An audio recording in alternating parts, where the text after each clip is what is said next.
Thank you so much, Sister Neba.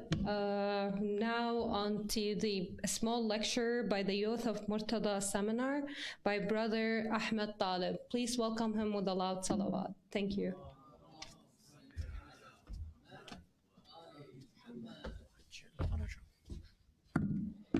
ثانية على حب الحسين صل على محمد وآل محمد وعجل فرج. ثالثة على حب إمام الحسين عليه السلام سيد الشهداء. اللهم صل على محمد وآل محمد وعجل فرجهم. أعوذ بالله من الشيطان الرجيم.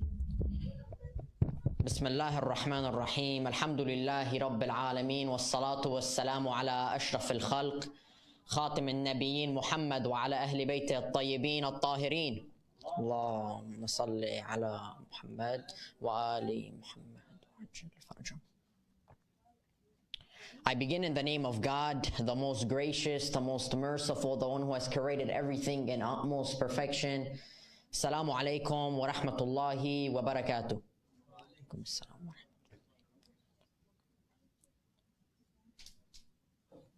عظم الله لكم الأجر بمناسبة استشهاد السيد الشهداء أبو عبد الله الحسين عليه السلام. نعزي صاحب العصر والزمان الإمام المهدي عجل الله تعالى فرجه الشريف. We ask Allah subhanahu wa ta'ala to hasten the reappearance of our 12th Imam, Imam al-Mahdi. We also thank the Grand Marja, Maraji'in al-Izam. My brothers and sisters, inshallah today we'll be speaking about the significance of self-sacrifice in today's world and at the time of Imam al-Hussein alayhi salam and the Holy Prophet Muhammad sallallahu alayhi wa alihi wa sallam. Salli ala Muhammad wa ali Muhammad wa ajil farajah. قال الله في كتابه المبين بسم الله الرحمن الرحيم ومن الناس من يشري نفسه ابتغاء مرضات الله والله رؤوف بالعباد. My brothers and sisters, this is in Surah Al-Baqarah, verse 207. This talks about self-sacrifice in its most pure form.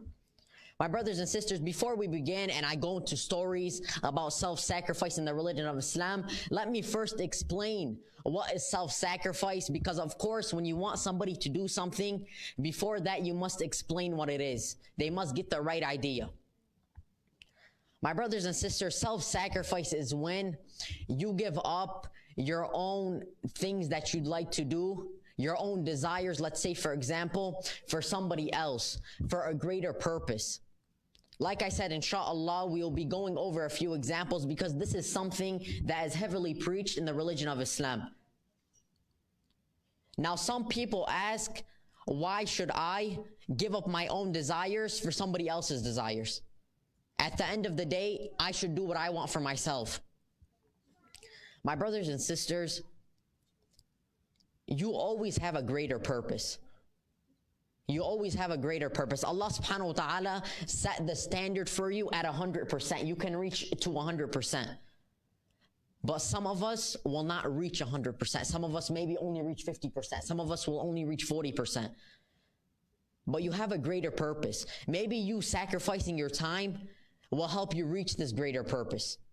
And this is why self-sacrifice is very important. Inshallah, we will be going over a few examples of self-sacrifice in the religion of Islam. The first example is of Imam Ali alayhi salam, the first Imam of the Ahlul Bayt. And this is when the Holy Prophet was migrating. They state that the Holy Prophet gathered all his companions, he sat them in a room, and he told them, I have to migrate. They are planning to kill me, and I have to migrate. Keep in mind, the Holy Prophet still had a good 10, 15 years of life. He told them, I have to migrate. Who will be willing to sleep in my bed so that when they come, they see that somebody is in my bed, but they will not kill you because it will not be me. He said, who is willing to sleep in my bed? He asked them the first time, nobody answered. He asked them a second time, 2 times. Keep in mind, these are the companions of the Holy Prophet. He asked them a second time, nobody answered. Keep in mind, the first and second time, Imam Ali alayhi salam's hand was risen high. It was risen high. He asks a third time. Imam Ali alayhi salam says, I will do it. He says, okay, Ya Ali, you can sleep in my bed. Imam Ali alayhi salam, keep in mind, he's a lot younger than the Holy Prophet. Maybe about 29 years younger than the Holy Prophet. Why was he willing to sacrifice his life right on the spot? The Holy Prophet asked, and Imam Ali alayhi salam delivered, said, yes, I will sacrifice my life for you. It goes back to what I just said. Imam Ali alayhi salam knew he had a greater purpose. He knew that by sacrificing his life, that it will serve a greater purpose. Like I said, the Holy Prophet still had 10, 15 years to live, meaning that was 10, 15 more years of preaching the religion of Islam. Let's say the Holy Prophet was killed in his bed. Let's say the Holy Prophet was assassinated in his bed. Those 10, 15 extra years of preaching would have never occurred. Who knows what would have happened after?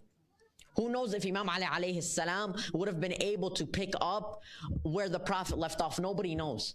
This is why Imam Ali alayhi salam was willing to sacrifice himself right on the spot. Another story, and today it is celebrated among Muslims and is known as Eid al-Adha. It is when Nabi Ibrahim alayhi salam was told to sacrifice his son, Nabi Ismail alayhi salam. Of course, he was not a prophet at the time. They say that Nabi Ibrahim was having the same dream for about 2 to 3 days in a row. 2 to 3 nights in a row, he was having the same dream, and it was him killing his own son. Now, of course, what came to mind at first? Nabi Ibrahim said, no, this is not possible. This has to be shaitan playing with me. Shaitan is playing to me, trying to trick me, trying to get into my head. I'm not going to give up. I'm going to stay strong. First night that happened. Second night it happened. Third night it happened. He then received word that this is from Allah subhanahu wa ta'ala. This is not from shaitan. This is from Allah. Allah subhanahu wa ta'ala was testing him, wanting to see if whatever he tells him to do, he will do. Keep in mind, this is his own son, who is still a young child at this time. Keep in mind, like I said, he's not a prophet yet. What does Nabi Ibrahim do? He tells his son, Nabi Ismail, like I said, he's very young at this time. He's very young. What does his son respond? His son responds that if this is what Allah subhanahu wa ta'ala wills, go through with it. Go through with it. Now this is very surprising. Why did Nabi Ismail tell this to his father Nabi Ibrahim alayhi salam? There's one reason. This is the first reason. The first reason is because of patience. Nabi Ismail alayhi salam has patience. قال الله في كتابه المبين بسم الله الرحمن الرحيم يا أيها الذين آمنوا استعينوا بالصبر والصلاة إن الله مع الصابرين. O believers, stay close to prayer and patience. Oh, Allah subhanahu wa ta'ala is with the patient. Allah subhanahu wa ta'ala clearly states He's with the patient, He loves the patient, and this is constantly repeated in the Quran. This is one of the reasons why Nabi Ismail alayhi salam was not nervous at all. When his father told him that I have to sacrifice you, that I have to kill you, he knew that if it was the will of Allah subhanahu wa ta'ala, he had to go through with it. What is the second reason? It goes again, Nabi Ismail knew he served a greater purpose. That if this is what Allah subhanahu wa ta'ala willed, that he will go through with it. He trusted Allah subhanahu wa ta'ala. If you have trust in Allah subhanahu wa ta'ala, and He tells you that you must die, you must do this, you must do that, without a doubt, you're gonna say, okay, I will do that. Keep in mind, this is a young child. This is a young child doing this. This is a young child saying that, okay, I'm gonna go through with this and you can sacrifice me. To make a long story short, Nabi Ismail tells his father, Allahumma salli ala Muhammad wa ali Muhammad wa ajil. It works. Salli ala Muhammad wa ali Muhammad. No, I don't think it's on. Oh, Muhammad wa ajil farajah. Nabi Ismail continued by telling his father, he told him, put a blindfold over your eyes so you won't have to see yourself slaughtering me. They state that Nabi Ismail was getting slaughtered. This is what Nabi Ibrahim thought. He was slaughtering him. They state he takes off the blindfold and he is in reality slaughtering a lamb. Of course, as we said, this is a test from Allah subhanahu wa ta'ala to see if Nabi Ibrahim is truly going to trust him. Another example, and this one comes again from Imam Ali alayhi salam. Like I said, Imam Ali alayhi salam, when it came to it, he was always willing to sacrifice his life for the Holy Prophet Muhammad sallallahu alayhi wa alihi wasallam. Anytime it came to it, he was willing to sacrifice himself. During the Battle of Uhud, which was in the year 625 AD. Keep in mind, the Holy Prophet died in the year 632 AD. So he still had 7 years to live. They state that the Muslims were fighting the pagans. The Muslims pushed them off. What happened? The pagans fled the battlefield. They state before the war began, the Holy Prophet placed 50 marksmen on the top of the hill. He directed that these 50 marksmen do not come down from the hill unless he orders them to. What happens? These Muslims see that they push back the pagans. What do? They see the spoils of war. When I say spoils of war, I mean like the shields, the swords. They see all of this. What are they? They are adored by them. They run towards them. What happens? The pagans come around. They come from the top of the hill. They catch the Muslims by surprise. When they catch the Muslims by surprise, they say most Muslims flee the battlefield. There was 7 to 8 Muslims left on the battlefield. Imam Ali alayhi salam was one of those Muslims. They state he fought so fiercely, and there's many hadiths that state Imam Ali alayhi salam sustained 80 to 90 wounds, and the angels were healing him at the time. Now some state this is crazy. Imam Ali alayhi salam sacrificing his life once again for the Prophet. Imam Ali alayhi salam is 100% sure in what he's doing. If you're 100% sure in what you're doing, you're willing to give it 100%. Let's say your dad comes up to you and tells you, what do you want to do for your future? You state, in the future, I want to be a doctor, let's say, for example. 100% of your time, when you're focusing on your future, what are you going to be doing? You're not going to be you're not going to be looking into what a mechanic does. You're not going to be looking at what a lawyer does. You're going to be focusing on what a doctor does. Imam Ali alayhi salam knew he had a greater purpose, and that is why he was willing to sacrifice his life at any cost. My brothers and sisters, if you give up your time, if you give up your life, let's say for example, it will benefit you heavily. How long are you going to be on this earth? 70, 80 years, let's say for example. If you're going to get lucky, you're going to live 100. The oldest person that's living right now is 120 years. Let's say you live 120 years. Take your 120 years, take your 150 years. At the time of Nabi Nuh alayhi salam, they used to live 950 years. Take your 950 years. Let's say that you do what Allah subhanahu wa ta'ala willed us to do in this life. How long are you going to live in the afterlife?